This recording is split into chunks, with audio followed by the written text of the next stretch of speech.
Hi everyone, I'm the Macro Map. I earned 20,000 yuan grinding away in the office dungeon, then jumped into a few PvP matches in the financial market, playing real money joint games with other Earth Online players. As expected, I got completely cleaned out. So after some serious reflection, I decided to systematically study everything about economics and finance, build a complete financial worldview from scratch, and form my own logical framework for making decisions, so I won't get fleeced again. The word you hear most often in the financial world is money. First, we need to understand where money is issued and how it flows through the market. That's the analysis of monetary liquidity. We'll build this framework step by step, starting with a basic version.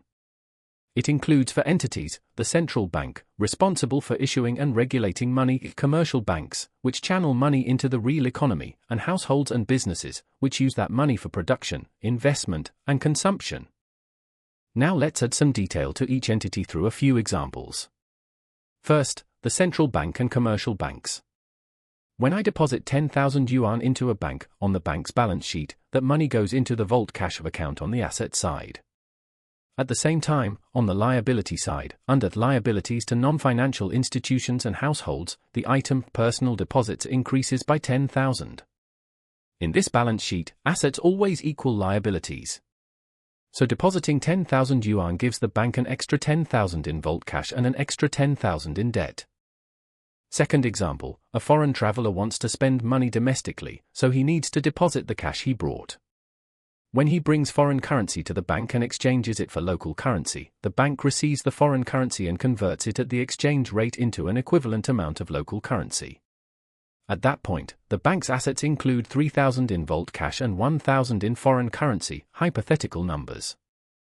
Third example, an entrepreneur comes to a bank for a loan to open a factory, using his own factory building as collateral. He wants 200,000 yuan for 1 year.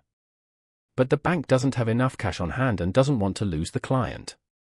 So the bank goes to the central bank and exchanges the foreign currency for an equivalent amount of renminbi. On the central bank's balance sheet, that foreign currency falls under foreign assets, and the central bank issues an equivalent amount of domestic currency to the bank.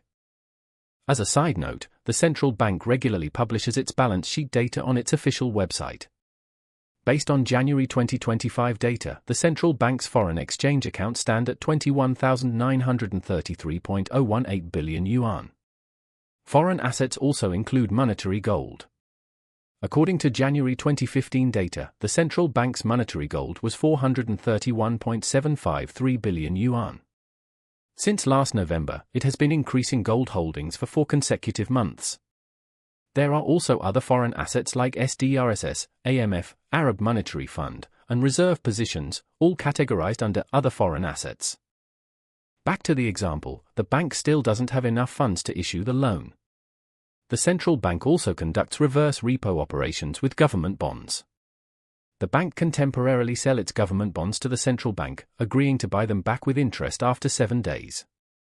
In effect, the central bank lends money to the bank, injecting liquidity into the market in the short term. This transaction results in a claim on the central bank's books, classified under claims on other depository corporations. On the bank side, its asset item vault cash increases, and on the liability side, liabilities to the central bank also increases accordingly. Besides reverse repos, this is how the mechanism works. The central bank also has other open market operations, such as the standing lending facility.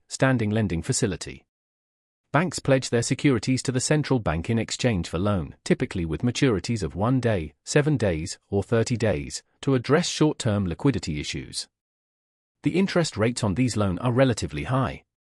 In addition, there is the medium-term lending facility, with maturities ranging from 3 months to 1 year and lower interest rates. These are all part of the central bank's open market operations, monetary policy used to adjust liquidity. We'll refer to them again later. With enough funds, banks can lend to entrepreneur. The claims from these loans are classified as claims on non-financial institutions. Entrepreneur then use the money to expand production, creating more jobs. Households earn wages from their labor and spend on consumption. This is exactly what we mean when we describe the flow of money.